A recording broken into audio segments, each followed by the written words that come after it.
ನೂತನ ಸಚಿವರಾದ ಬಳಿಕ ಮೊದಲ ಬಾರಿಗೆ ಚಾಮರಾಜನಗರ ಜಿಲ್ಲಾ ಕೇಂದ್ರಕ್ಕೆ ಎಂಟ್ರಿ ಕೊಟ್ಟ ಸಚಿವ ಪುಟ್ಟರಂಗಶೆಟ್ಟಿ. ದೇವರ ಮೊರೆ ಹೋದ ಸಚಿವ. ನಗರದ ಚಾಮರಾಜೇಶ್ವರ ದೇವಾಲಯಕ್ಕೆ ಭೇಟಿ. ವಿಶೇಷ ಪೂಜೆ ಸಲ್ಲಿಸಿದ ಸಚಿವ ಪುಟ್ಟರಂಗಶೆಟ್ಟಿ. ಸಚಿವ ಪುಟ್ಟರಂಗಶೆಟ್ಟಿ ಹೇಳಿಕೆ: ಎರಡನೇ ಬಾರಿ ಸಚಿವನಾಗಿದ್ದೇನೆ. ಇದು ನನಗೆ ಒಳ್ಳೆಯ ಅವಕಾಶ. ಕುಡಿಯುವ ನೀರು, ಕೆರೆ ಅಭಿವೃದ್ಧಿ ಸೇರಿ ಹಳ್ಳಿಗಳ ಅಭಿವೃದ್ಧಿ ಆಗಿದೆ. 3 ಪಟ್ಟಣಗಳ ಅಭಿವೃದ್ಧಿಗೆ ಕ್ರಮ ವಹಿಸುತ್ತೇವೆ. ಮಹಿಳೆಯರಿಗೆ ಸಂಪುಟದಲ್ಲಿ ಸ್ಥಾನ ಸಿಗದ ವಿಚಾರ. 1 ಸ್ಥಾನ ಖಾಲಿ ಇದೆ. ಇವತ್ತು ನಾಳೆಯಷ್ಟರಲ್ಲಿ ಅದು ಕೂಡ ಭರ್ತಿಯಾಗುತ್ತೆ. 4-5 ಮಹಿಳೆಯರು ಆಕಾಂಕ್ಷಿಗಳಿದ್ದಾರೆ. ಗಾಯತ್ರಿ ಶಾಂತೇಗೌಡರಿಗೆ ಕಡೆ ಕ್ಷಣದಲ್ಲಿ ಸಚಿವ ಸ್ಥಾನ ಕೈ ತಪ್ಪಿದ ವಿಚಾರ. ಸಿದ್ದರಾಮಯ್ಯ ಅವರೇ ತಡೆ ಹಿಡಿಯಿರಿ ಅಂತ ಹೇಳಿದ್ದಾರೆ. ಯತೀಂದ್ರ ಹಾಗೂ ಗಾಯತ್ರಿ ಇಬ್ಬರು ಕೂಡ ಎಂಎಲ್ಸಿ. ಕುರುಬ ಸ್ಥಾನದ ಇಬ್ಬರು ಎಂಎಲ್ಸಿಗೆ ಸ್ಥಾನ ಆಗುತ್ತೆ ಅಂತ ಹೋಲ್ಡ್ ಮಾಡಿರ್ಬೋದು. 140 ಜನಕ್ಕೂ ಕೂಡ ಸಚಿವ ಸ್ಥಾನ ಕೊಡಲು ಆಗಲ್ಲ. ಸಮುದಾಯದ ಆಧಾರದ ಮೇಲೆ ಸಚಿವ ಸ್ಥಾನ ಕೊಟ್ಟಿದ್ದಾರೆ. ಅಸಮಾಧಾನ ಆದವರನ್ನು ಹೈಕಮಾಂಡ್ ಸರಿ ಮಾಡುತ್ತದೆ. ಸಿಎಂ, ಡಿಸಿಎಂ, ಮಾಜಿ ಸಿಎಂ ಹಾಗೂ ಹೈಕಮಾಂಡ್ ಸಮರ್ಥವಾಗಿದೆ. ಎಲ್ಲವನ್ನು ಕೂಡ ಬಗೆಹರಿಸುವ ಕೆಲಸವಾಗುತ್ತದೆ. ನಾಳೆಯಿಂದ ಬರದ ಅಧ್ಯಯನ. ಗುಂಡ್ಲುಪೇಟೆ ಭಾಗದಿಂದ ಅಧ್ಯಯನ ಆರಂಭವಾಗುತ್ತದೆ. ಸಿಎಂ ನಿನ್ನೆಯೇ ಸಚಿವರಿಗೆ ಸೂಚನೆ ಕೊಟ್ಟಿದ್ದಾರೆ.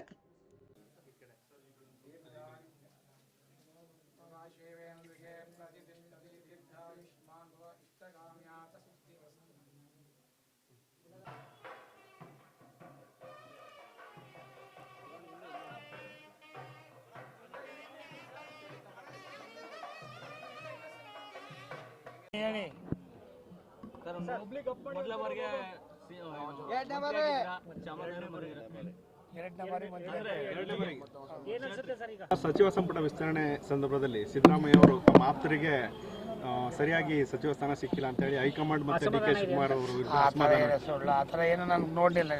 ರಾಜಣ್ಣ ಅವ್ರ ಮಗ ಕೂಡ ಮಾತಾಡಿದ್ದಾರೆ ಸರ್. ಏನಂತ ಸಿದ್ದರಾಮಯ್ಯ ಅಸಮಾಧಾನ ಇದೆ ವಿಚಾರದಲ್ಲಿ. ಯಾರ ರಾಜಣ್ಣ ಅವ್ರ ಮಗನ? ರಾಜಣ್ಣ ಅವ್ರ ಮಗ ಏನ್ ರಾಜಣ್ಣ ಮಗ ರಾಜಣ್ಣ ಎಂಎಲ್ಸಿ ರಾಜಣ್ಣ ಅನ್ಸಿಲ್ಲಪ್ಪ. ಅದಕ್ಕೋಸ್ಕರನೇ ನೆನ್ನೆ ಅವ್ರ ಮನಸ್ಸಿಂದ ನನಗೆ ಗೊತ್ತಾಗಲ್ಲ. ಸರ್, ಈಗ ನಿಮ್ ಸಂಪುಟದಲ್ಲಿ ಒಬ್ಬ ಮಹಿಳೆಗೆ ಕೂಡ ಅವಕಾಶ ಮಾಡಿಕೊಟ್ಟಿಲ್ಲ. ಒಂದಿದೆ ಈಗ ಕೊಡ್ತಾರೆ. ಇವತ್ತು ನಾಳೆ ಒಳಗೆ ಅದಾಗ್ತದೆ. ಯಾರಿಗಾಗುತ್ತೆ ಸರ್? ಅದು ಹೇಳಕ್ಕಾಗ 4-5 ಜನ. ಲಾಸ್ಟ್ ಟೈಮ್ ಮಿಸ್ ಆಗ್ಬಿಡ್ತಲ್ಲ ಸರ್, ಗಾಯತ್ರಿ ಅವ್ರ ಹೆಸರಿತ್ತು ಕಡೆ 4-5 ಜನ ಹೆಸರಿದೆ. ಅದು ಬೇರೆ ಕಾರಣ. ಸಿದ್ದರಾಮಯ್ಯನವರೇ ಸ್ವಲ್ಪ ಅದನ್ನ ಹೋಲ್ಡ್ ಮಾಡಿ ಅಂತ ಹೇಳಿದ್ದಾರೆ. ಅದು ಎಂಎಲ್ಸಿ ಇಬ್ರು ಎಂಎಲ್ಸಿ ಒಂದೇ ಸಮಾಜಕ್ಕೆ ಆಗ್ತದೆ ಅಂತ ಯಾರು ಯತೀಂದ್ರ ಆಗಿದೆ. ಗಾಯತ್ರಿ ಗೌಡನು ಕುರುಬ ಸಂಪಾದನೆ ಅದರಿಂದ ಇರ್ಬೋದು. ಸರ್, ತಾವು ಯಾವ ಖಾತೆ ನಿರೀಕ್ಷೆಯಲ್ಲಿದ್ದೀರಿ ಸರ್? ಯಾವುದು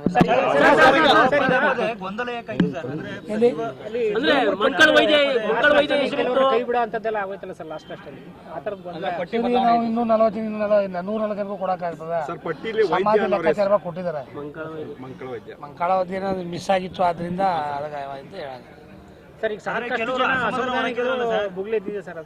ನಮ್ಮ ಹೈಕಮಾಂಡ್ ಸರ್ ಮಾಡುತ್ತದೆ.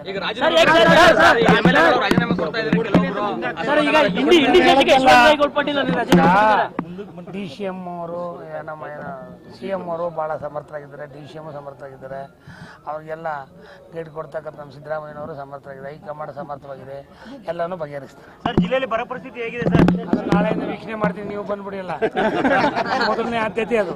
ನನ್ನ ಕ್ಯಾಬಿನೆಟ್ ಆದಮೇಲೆ ನಾನು ಹೇಳಿದ್ದೆ ಅದು ಬರದಲ್ಲಿ ನೀವು ಉಸ್ತುವಾರಿ ಸಚಿವರು ಇಮಿಡಿಯೇಟಾಗಿ ಹೋಗಿ ಬರದ ಬಗ್ಗೆ ಸಮೀಕ್ಷೆಯನ್ನು ಮಾಡಿ ಪೂರ್ಣ ಪ್ರಮಾಣದಲ್ಲಿ ನಮ್ಮ ಮಾಹಿತಿಯನ್ನು ನೀವು ಕೊಡಬೇಕು.